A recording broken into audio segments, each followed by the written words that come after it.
Hey everyone, and welcome into another episode of Capturing the Intangibles, where today we explore the expectations, differences, and occasional chasm between product management and development. We dig into the stereotypes, but ultimately we get down to the dance instructions that can ultimately lead to great products. Hey guys, welcome back to the podcast. This episode is actually very, very interesting, and actually, hopefully, it gives you a little insights how software companies works. For people that wants to, join a software company, maybe they come out of college and they think about, taking a role in a software company, and that's going to be very important to understand that maybe what they teach you at the college is really not really all, what you may expect when you join a software company. So to do that, today we have a special guest. We have Manju with us. And Manju, why don't you go ahead and introduce yourself, what you do, and then we're going to start to talk about, on different topics. Sure. Thanks, Massimo. My name is Manju Ganimasti, and I work for Infor. I have been at Infor for the last 14 years, and working mainly on the technology platform development for Infor. Very, very good. And so today the topic is, I wouldn't say the battle, but I want to put a little bit, in a way that people will understand what I'm trying to say. It's really about product management versus development, right? In software companies. And what I mean is that, I come from an engineering background. I started computer science. And then when I joined a software company, I thought, okay, I go and build software. I code. I love coding, architectures and so on. And so all of a sudden, there was this role that came to me. It was a product manager and says, okay, Massimo, you should be building this. This is the roadmap. These are the features. So I thought that as an engineer, I was going to go and build it. But all of a sudden, in a software company, the dynamics is different where, there is another roles that I wouldn't say tell you what we should build, but you have now confronted that it's not your decision. Essentially, it's more a collaborative decision, or there is multiple people that will make that decision, right? So, and the other challenge is that there is no education for product managers. Either you study engineering or you study marketing or sales, business administration, what people call it today. There isn't really an education of product managers. You are not coming out of a university and say, I have, a master degree or a bachelor degree of product management. And so you will have to learn yourself, at some point what it means and what a product manager role is. And so Mike and Rick, they are product managers. Well, Manju, is a development manager, a development lead, and I'm on both sides. So because we have two product managers now on the call, I'll probably take Manju's side, just to balance the battle here. So two product managers versus two development sides, right? So, and I hope I see already, Rick's face like, oh, what is this, right? But it's really, I hope really that people will get like, oh, okay, I now understand these two roles, and if I will join a software company, I'll understand how the dynamics work and how it works. So let me start with the first question for the product managers, Mike and Rick. When you started, in the product manager role, what did you had to deal with? What you had to learn very quickly what the role was and what the expectations were. Rick, you would like to start? Sure. And is the question, what was my experience, or what was the first thing I focused on, or maybe both? Yeah, both, and what is Okay. also the surprises that you got? Oh, I didn't know that this role meant that you had to do all these things, or you had to deal with all these things. Right. And I think it's the question also lends itself to us having to say, well, what are our own expectations of the role? Because my interpretation of product management might be extremely different than what Manju's going to say, or what another product manager in a different organization or within our own organization might say. And it was very eye-opening to me, at least in the domains that we've worked in. So all of us here have worked in like cross-domain, call it more general technologies, but very innovative at the same time. So the amount of things that you have to get involved in to understand, to ultimately try to make the product successful, I don't think there's many people that really come into this understanding that, oh, I'm going to have to be really good at customer engagement and at the same time be a product expert and at the same time also be able to answer those really hard questions that someone from Manju's team is going to have to answer, because to a customer or to an outsider, it looks really bad that you have to call 10 different people or bring in 10 people to a call to simply talk about a product at a level at which a CIO is going to want to discuss. So for me, the biggest thing that I've always focused on from a product management perspective on any product I've worked on in the past is I have to understand and know the technology like the back of my hand. Mm-hmm. And what I say that is I have to know the flaws. I have to know maybe what I might change as a new user coming into it and using the tool, but also appreciating why certain things exist and what technologies are used in ultimately building that.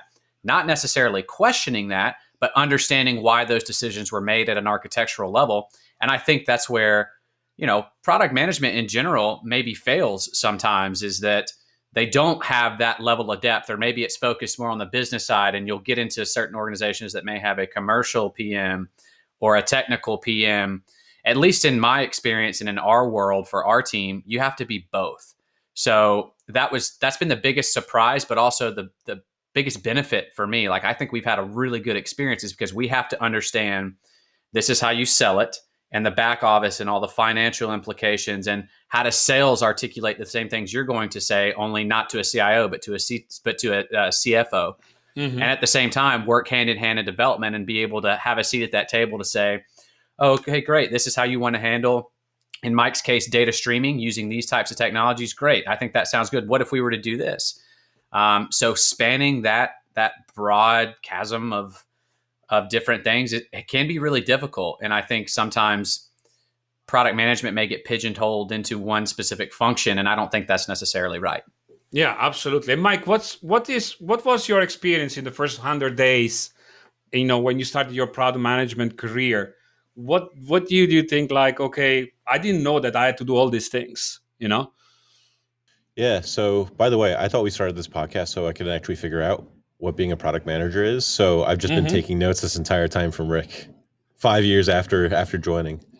No, so that could be what you dealt with, Yeah. No, actually, you know what? But the last part of what Rick's saying is actually really important. And I think, put it another way, product management for at least our team, I think we tend to hire out of R&D and development personalities. And then I think a lot of ERP product teams, they tend to hire from the actual business. They hire, you talk to a lot of product managers in the actual ERP platforms. And yeah, they spent 20 years working at a manufacturing company and they came over to a vendor to be a product manager. So they had that business experience and acumen. And our team is a little different in that we actually have more of that R&D implementation experience. We actually understand the tools and the technologies, and we're mapping that to the actual business problems. So I think, Massimo, you usually talk about like technical PM or business PM, and I think that's fundamentally the difference between the two. And I think for us, yeah, there's not really any sort of learning you can do scholastically.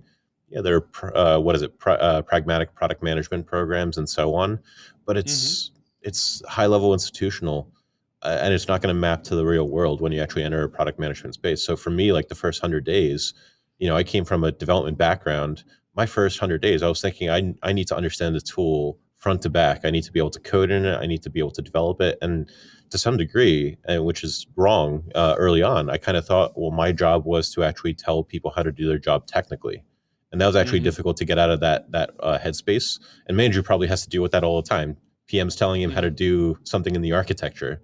And that's actually hard to divest yourself from, because you're no longer dealing with the architecture. You have to kind of shut up and focus on the experience that a customer is facing in terms of challenges.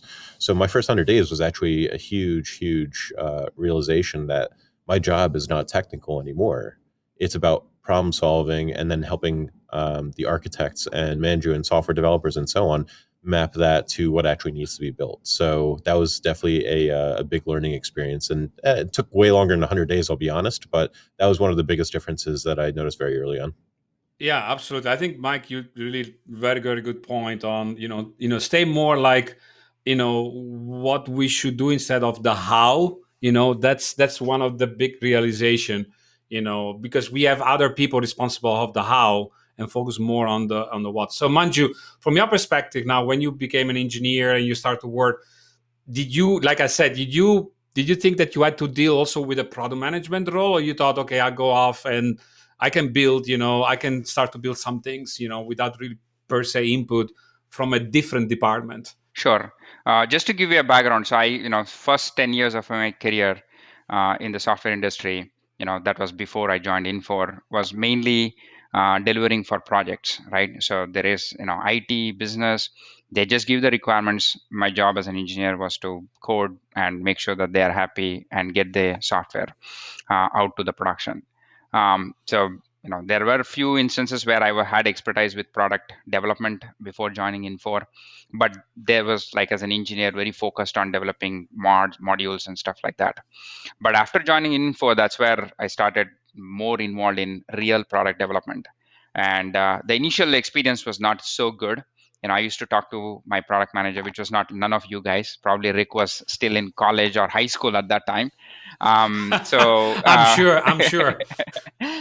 So By the way, the product I'm older than Rick, Yeah. and I completely graze by. So when I joined Infor, and my interaction with product managers was like once in 3 months, just to give an update of what the development is doing, right? And since then, my education, as you said, there's no college course for product management, but I have learned a lot in the last 14 years of what we expect from a product management manager and what we expect from product management. But initial interactions was like just one way, from development to product management, like 6 months, 3 months, what we did, what we are working on, what we are working on in the future. And there was like, it was a one-way street, right? So one-way communication. There was no feedback. There was no before we start, there was no input as to what needs to be done. After we are done, there was no feedback on, what further has to be done, or whether it was in the right direction or not, actually. But if you want me to talk about, what we expect from a product management today, Oh, we will come. Yeah, we will come to that. That's where we started, actually. Yeah. Do you think, Manju, that Agile has changed more this interaction, that, it's not only like, the waterfall was maybe, I give, there is some requirements, you close the door, you develop, and then after 6 months, a year, then you have the product ready, and then the product management comes into the picture. But maybe Agile has changed a little bit these interactions that are more frequent, right? Yeah, that has significantly changed, because the product managers and the business analysts and the development is working hand in hand. Every sprint, every 3 weeks, 1 month, they have constant updates and reviewing and updating the plans. So that has changed things significantly. Yeah, absolutely. So the next point I want for the product managers, for Rick and Mike, in the books, in the theories, if there is some books of product management, the PM is really responsible for, the vision, the roadmap. If I summarize what we should do and where we should invest, maybe pricing and so on, right? But in reality, I have discovered even myself that when I came from engineering to product management, in reality, these decisions are really a collaborative effort. There is a PM, there is the development manager, maybe the business analyst, the customers, the partners. So there is an ecosystem of people that will contribute to that vision, to that roadmap. It's just not really one person. And maybe the product manager is more a facilitator. Of course, the person, he or she will give the input like everybody, but it's really, collaborating and facilitating this effort.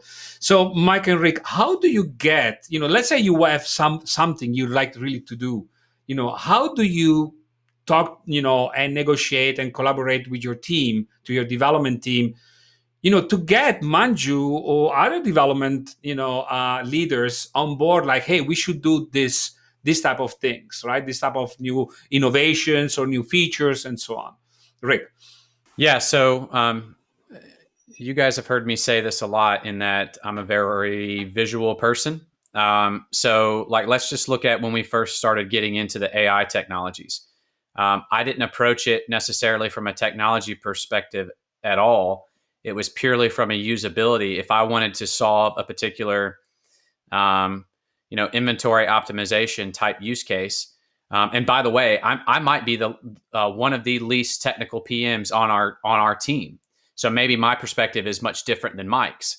So I come at it from, when I go into the system, machine learning is something that's inherently very difficult unless you're a data scientist. So my perspective is what if we could change that model to say, if a BA or someone with maybe my skill set could come in and start to hands-on dive into what is ML, and oh, by the way, how do I get those realized results? So I came in it from literally drawing pictures, because my mindset is that if you can get people bought into the overall final vision of what you will eventually mold into, that's where it starts. But I'm certainly not going to get into the technical discussion. We go to reInvent, right? I'm not going to go up to Manju and say, well, Manju, we should be using SageMaker in this form in order to do this, which I'm drawing up here. Absolutely not.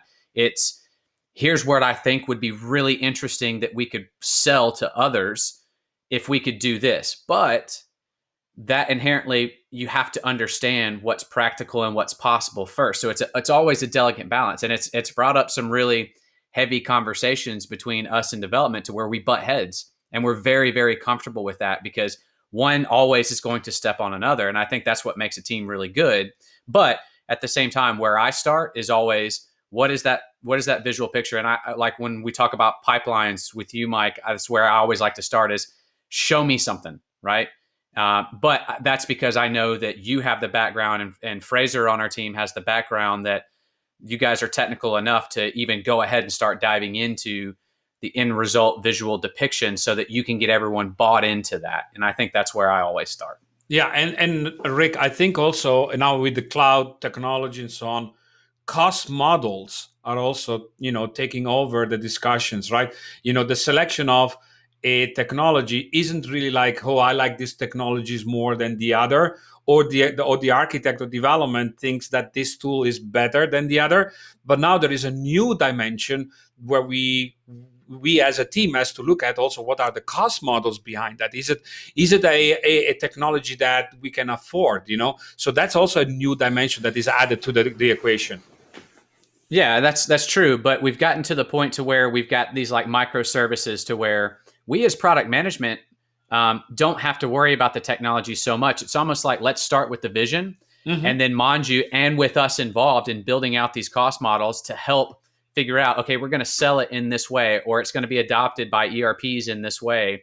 What does that do to influence the cost? And then Manju and team ultimately pull the trigger on, okay, do we use A, B, or C based on what we're finally trying to do, and how product management and sales is going to sell this. So, I mean, yeah, it's a constant ongoing conversation. And to Manju's point, I hate that was his experience, because Manju and I have worked together for a long time now. We've always been, I'm in his office every day when we were in the office, right? And drawing up things so that I want him to educate me on the technology so that I can make better forefront decisions. So I'm not coming to his team saying, oh, look at this pretty picture I drew. Can we do this? And it's starting to, from a point that we're never going to get there, right? You have to have that sort of technical basis to start with, for sure. Yeah, Mike, how do you negotiate to get a feature in the product?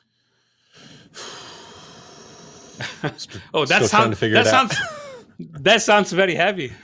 Yeah. No, you know what? Honestly, so I have to say that I'm lucky, because I walked in at the right time where we started our data platform right from the very beginning, right? So we're all at the same level, and we're building something together. So everyone's got a part in laying out the vision, the strategy for UX and UI for what do we actually want to accomplish in terms of solving business challenges. So it's a bit like, I don't even say that it's negotiation at that early stage. It's like, it's collaboration, which was really, really refreshing. And usually you see like there's a silo between product management, business analysts, and developers. BAs talk to PMs and development talks to BAs, PMs talk to BAs, right?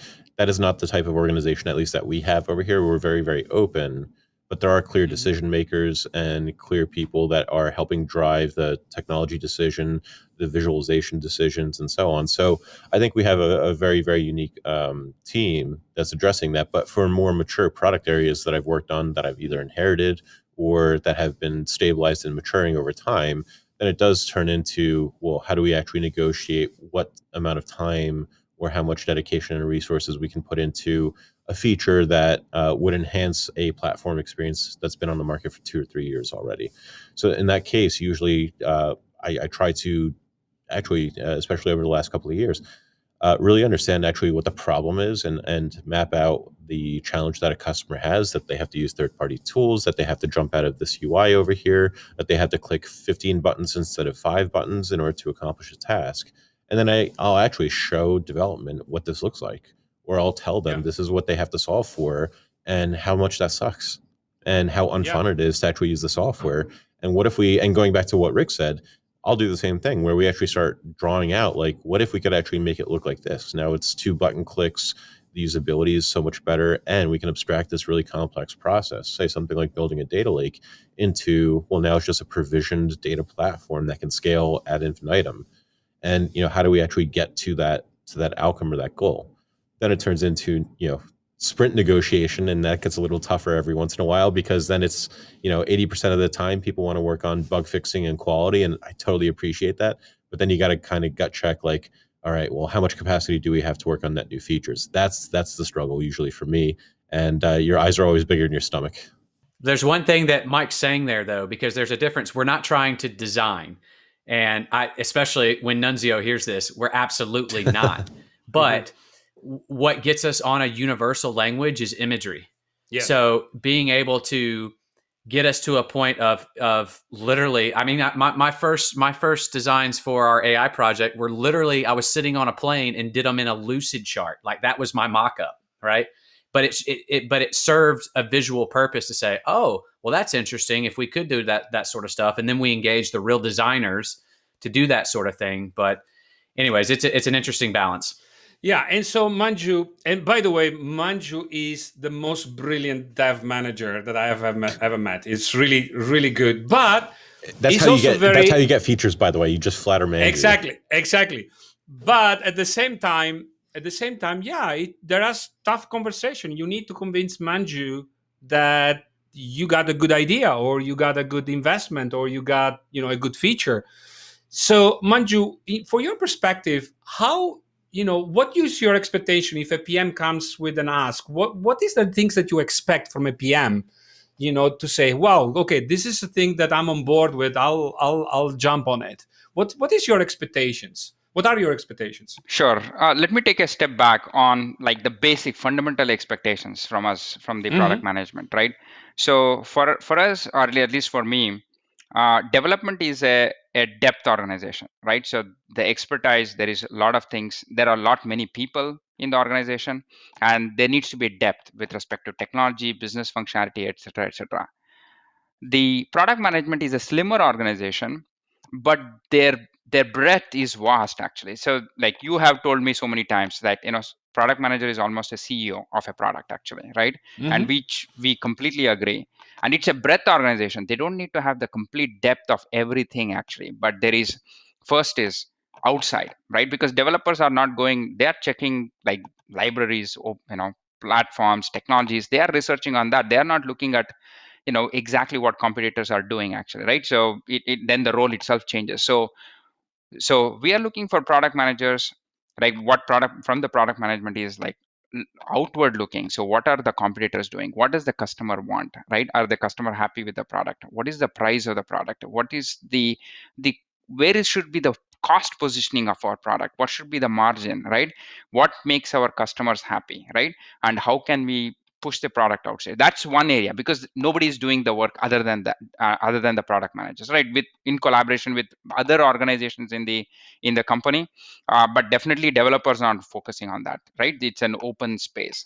And then to get all those inputs and give it to the development, right? So that, hey, this is the reason why, this is what the customer is asking, this is what the industry is asking, this is what the market is asking, right? And once you have those things, there is no, if any development manager is going by logic, it's very hard to counter that, right? So it's not negotiation, it's just substantiation of what a product manager wants, right? It's not. And then with the cloud, there are a lot of things that have changed, right? So the development managers are under stress with many organizations with respect to processes, security, etc. So then they need to, that's when probably, yeah, what you said, negotiation may happen. For our and I completely agree with your points on the cost. That has changed. It's not that we need to focus on the cost, it's not about cutting the cost, but the thing is industry itself is moving in a way where like Amazon is cutting costs, like example of Amazon, maybe Azure and GCP as well. All those companies are cutting the cost, changing the technologies. If we don't adapt with them, we will be out of the cost margin market actually, right? So we need to be, it's not something that focus on just the cost anymore. So it's a very critical factor. So all those things are there. For us, we have been lucky that so we have product managers who get that information, bring it to the for the discussion, and this is what is needed. And we also say these are the priorities, right? So there is like it is critical, the loads are increasing, there is more demand for these services. We need to make sure that we adjust along the lines as the time progresses. So we do negotiate in those aspects, right? So, and we need to prioritize and get the things moving. And I think it was more, if there is a feature that is coming from the product management that needs to be implemented, yeah, if there is enough justification that customers need it, it is one big customer, it doesn't matter, right? We need to take it. Or if the market needs it, it will make us better, so we need to take it. So those kinds of factors are very critical for us to make sure that we can take those as priority and to be able to do it. And it's definitely a collaborative effort, but definitely the product managers have a big say in this one. And definitely without good product managers, it's very hard to build product, right? So development, no matter which development team, if we don't have good product managers, it's very hard to make a product successful. I like to think of it like, development, you can't build anything without development. That much is clear. But without product management, then what you might get, if I say, let's build an AI platform or a data platform, is a piece of software that has 1,000 switches and buttons that if you push them the right way, you can get it to do exactly what you want, right? So we have 1,000 things that we need to build. We'll just do it, buttons and switches. And then with product management, I think what develops is, here's the theme of what we actually want to build to the market and how it should work. And then it kind of helps translate those technical buttons and switches into actual usable software. And then you have BAs that come in, a PM wants something to look like a Monet. But unfortunately, the way that PMs think about software design, if you were to implement exactly what a PM wants, it's going to look like more like a Picasso, right? So it's going to look really pretty, but it's going to work in the worst of ways or weirdest of ways. So I think all three of those silos have to work really, really close together, exactly like Manju was saying, to get, at the end of the day, a cohesive, meaningful product. And notice that Mike didn't use any Italian, painters. I used a Dutch one. French and Spanish. No, Monet is French. Oh, yeah.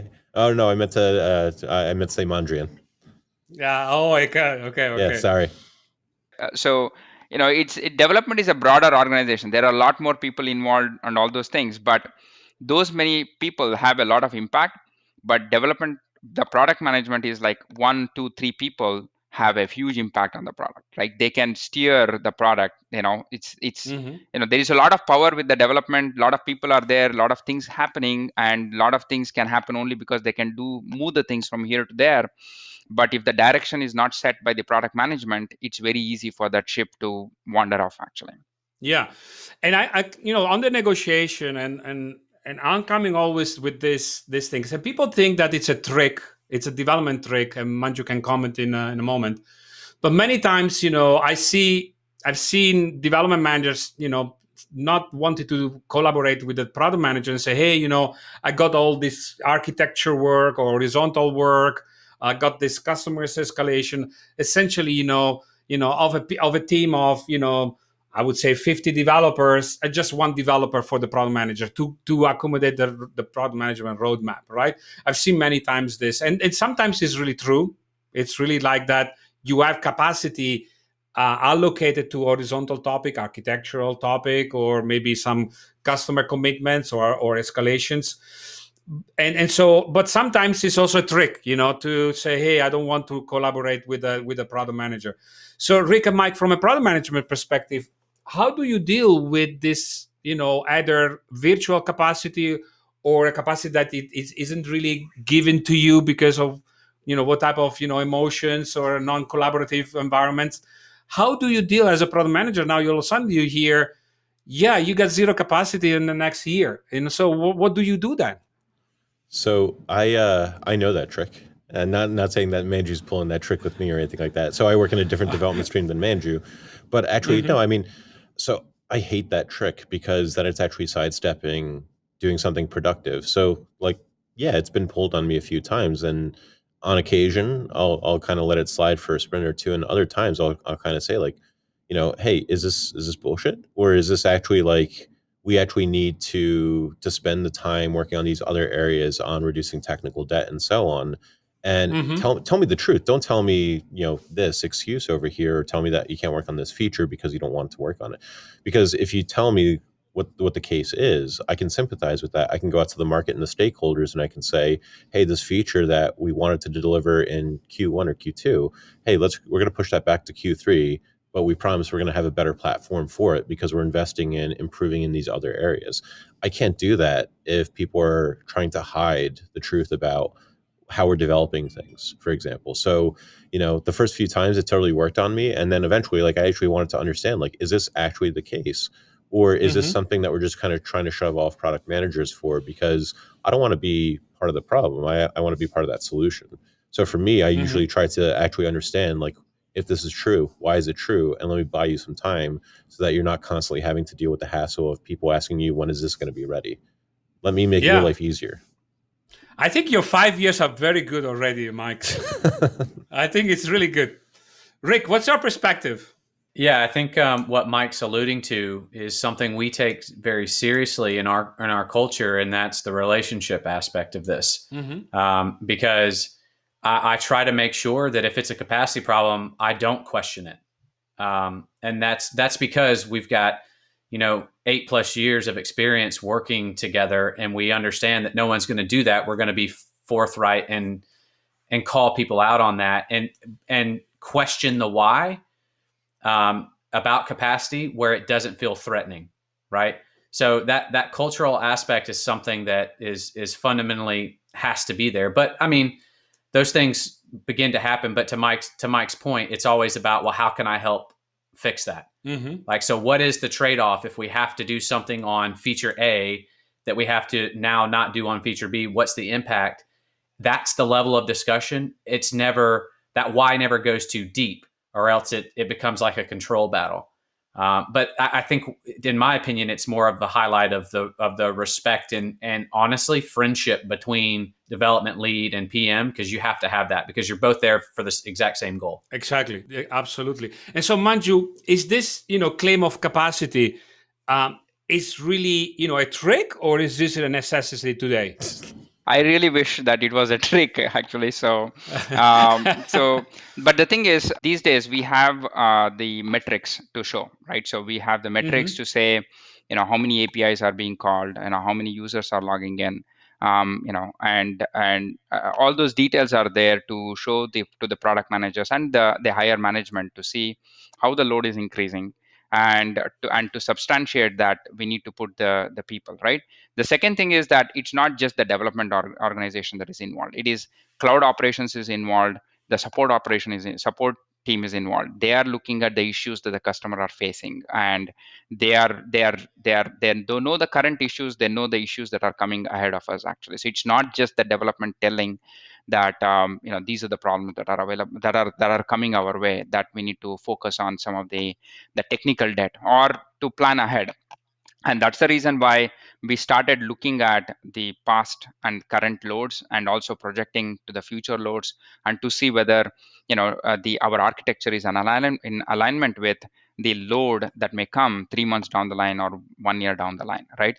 So we have tried to articulate to, like, Rick and you and Mike, what is coming our way. So it's an easier conversation, but and also, on the other hand, there is long running changes, like like it's almost like we were rewriting our software like every 5 years. Now the cycle is, we are not completely rewriting, but where we deploy, how we deploy is changing every 1 year to 2 years. It's changing because and there are so many options, right?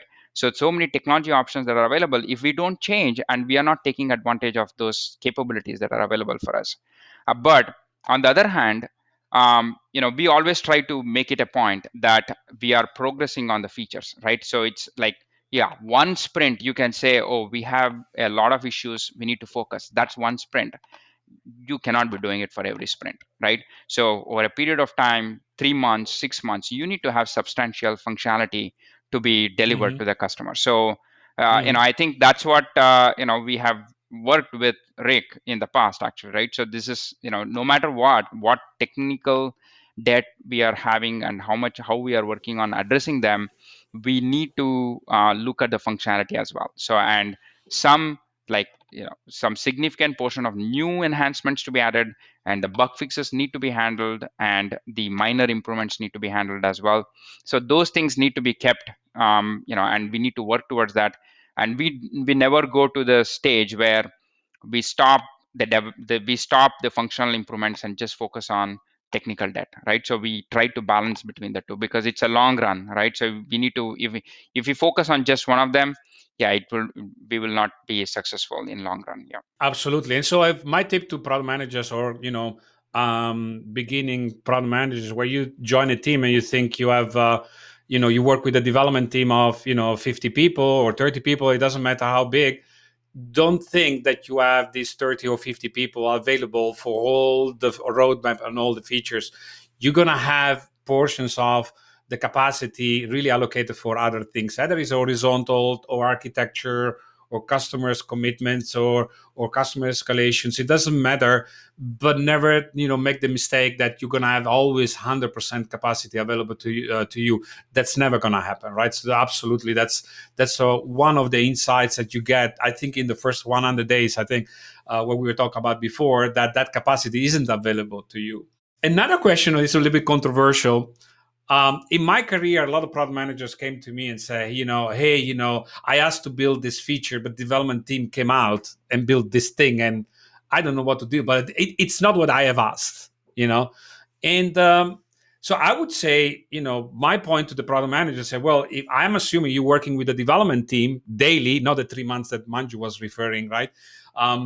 And you guys work together to make the feature that you agree, and then you agree the outcome is already agreed. It's a fait accompli, where the French guys say. But the reality is, it every time it happens. No, not every time, but a lot of times it happens. Not only one team. I hear also other college product managers in other teams in other companies that says complaints always. Well, I have asked to build this, and this other thing came out, right? So what's your perspective, Mike and Rick, from you, from a product management perspective? What happened there? Well, for me, actually, you know what? I think that those problems can happen every single development cycle for a feature or whatever. And when you're asking that question, Massimo, I was just thinking it is really important to have a really engaged and really personable development manager. So, I work with Fraser in our Prague office every single day. We talk every single day, more so than I'd probably talk to my family. Hopefully they're not watching this. But the thing is, he has like really, really good visibility. Hi, Mom.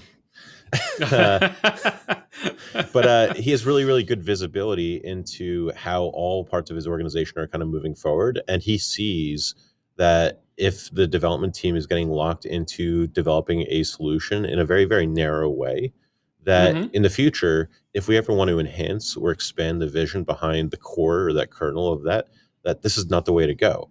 So there's a lot of controls in place, and having someone like Manju or Fraser that actually sees and understands that you can't just look at the request as just this one little tiny specification, but rather being part of a bigger platform that could contribute to other features.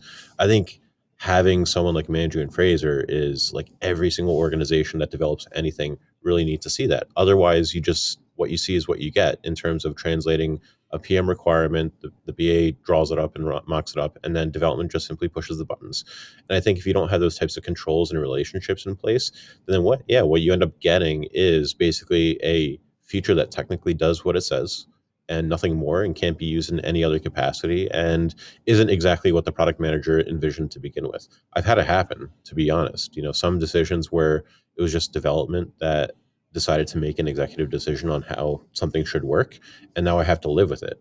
And it gets uncomfortable, because then I have to come back and say, look at the problems that we've now caused our customers because they can't do X, Y, and Z, and look at now all the work now that we have to do 3 times as much work to actually get to where we could have been had we thought about this a little bit more holistically.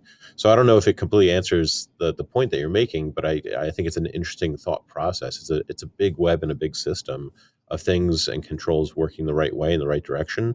And when one of those little things doesn't happen, yeah, you're stuck with more technical debt than you really initially anticipated starting with. Yeah, absolutely. And Rick, what about you? I remember the discussion about document management with you and the UX. Oh, geez. And the UI, always the UI. But no, completely agree with Mike. Again, back on the relationships, and it's so critically important. But also, let's acknowledge what Manju was talking about earlier about the dev cycles have clearly changed to where the expectation is we're moving more iterative. You guys know what I'm trying to say, piece by piece. But that comes with it. I see Mike in the software in development environments daily, right? Mm-hmm. So he knows what's going on, and development managers have to be 100% okay with that and comfortable with that. But that's not the development manager's responsibility. It's still the responsibility of the product manager. So back to where you all start with this, I think you have to be hands-on. But you do that by proving yourself as a product expert. Massimo, you and I have talked about this a million times. Leaders demo, right? Mm-hmm. And if you establish yourself as, I know the product back to front, I know all the nooks and crannies, that automatically kind of puts you in a leadership role to where, hey, I'm taking this seriously. I understand, I appreciate. Yeah. And then it makes this iterative cycle so much easier to do on a week by week, sprint by sprint basis, to where really I would argue teams shouldn't be having this problem anymore. But it does really boil down to the relationship part that Mike alluded to. Yeah, and my experiences, with the development is where you really know the product, you can demo it, and they really take you more serious as a product manager. Absolutely. If you want to sit at the table and you want to conversate with development about a feature, you cannot even demo your own product, then you're not going to be taken serious. Your request, like, okay, I don't know what you're asking, and then development is not going to follow you. So you just have to follow by first really knowing the product and really demoing. I've seen many product managers cannot even demo their own product, and it's very, very frustrating to me. And when I demo, I prepare a demo. Even myself, I know all the corners of our solution because I really love to know it. I know how it's built, and I know that some things maybe it should have built a little bit different from a UI or navigation or things, but at least you know it and you know how to deal it and you know what we could improve. And you can sit at the table, I have had the discussion, show it, how would you do it, right? So Manju, from your perspective, right, probably you have heard also product manager complaining, hey, I thought that you were, or I ordered something like a food. I ordered spaghetti and I got pasta. I got rigatoni. Or I got lasagna, right? So that's pasta, but it's a different UI or maybe different functionality. So is it, from you, the difference of delivering something maybe because something in the negotiation or the clarification of the requirements, or maybe you were posed with aggressive timelines, or maybe you had resource issues, right? So sometimes maybe you have to make those decisions like, hey, we have different dimensions where we have to decide upon. And so maybe I have to give in a little bit in what the product manager was asking, right? Yep. So what's your perspective there? So, one thing is that, definitely the constant interaction between the development and product management through the different phases of the sprint will significantly help, right, to alleviate some of the things. Now, if there are two things, right? One is the product management is thinking that this is what is going to come at the end of the sprint, but something else came out, right? One is there can be a miscommunication or different thoughts, right? So that were not aligned together, right? So if it was a misalignment, then there needs to be a discussion that happens and to make sure that they are on board and then pick on a strategy that will work, whether it is product management side or development side. Whoever has to keep the things, it will be kept, right? That constant communication should help. But the other one is the more bigger problem is that development, product management expects something to be done, and that is completely ignored by the development to do something else, right? So that's where we don't run into too many of those issues. But if that is the thing, so there needs to be as Rick mentioned and Mike mentioned, the relationship is critical, and it's important for the development and product management to be honest with each other as to what needs to be built. Ultimately, for the going back to the first case where there is a different thought process on the same functionality, the different ways to do it, the only way to do is through discussions and negotiations, and making sure that we have the right points and we make the right decision to go with that actually.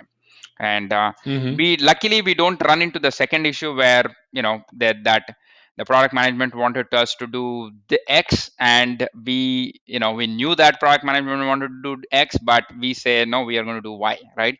If I have to do Y, I have to justify to the product management saying that, hey, these are the reasons, because we are going to get impacted because of this, and to take them into confidence that if we don't do Y, then we are going to have a bigger problem, right? Or we are going to have a bigger impact, negative impact for whatever reasons.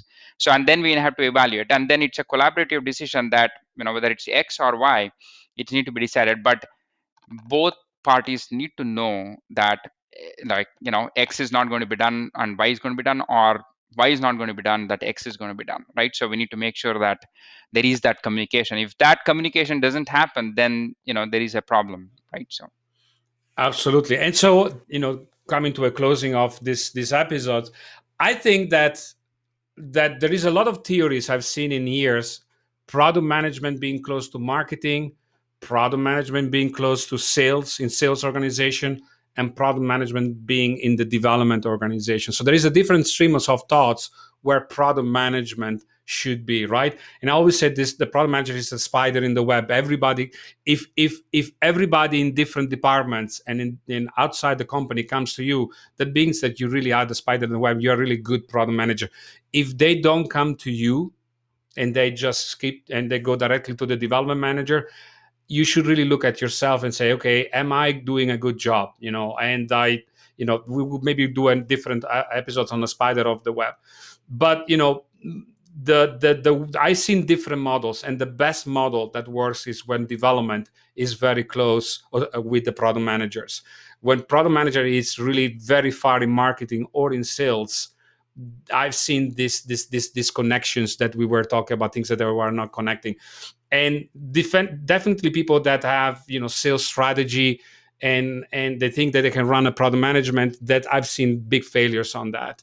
So product management very close with development, that is where you have 1 + 1 is 11, right? So you have really the benefit of every good solution. I seen immediately when a development manager or a BA or a product manager show me the solution, I see immediately where people have worked together versus not. I see already. I got this sixth sense that I can see it, right?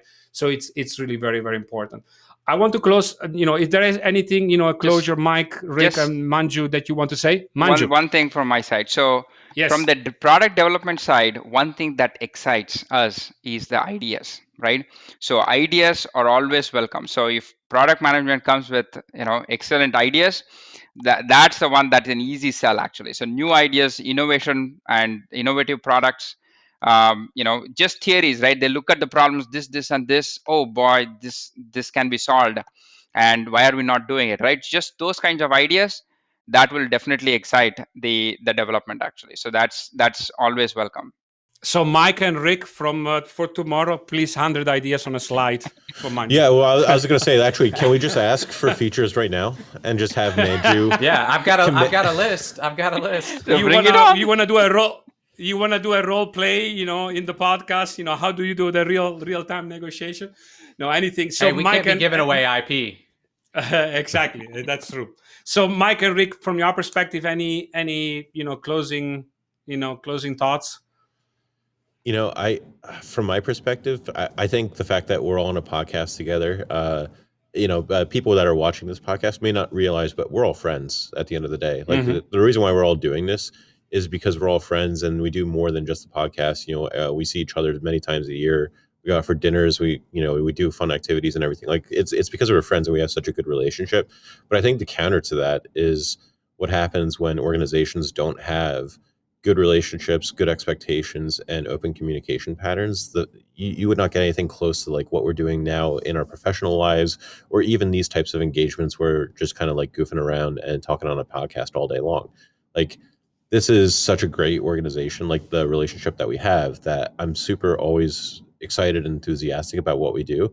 But I can imagine, and I know other product managers at other companies that are constantly butting heads and developing frictions between development because development's not doing what they want, giving them excuses why they can't have what they're asking for, and vice versa.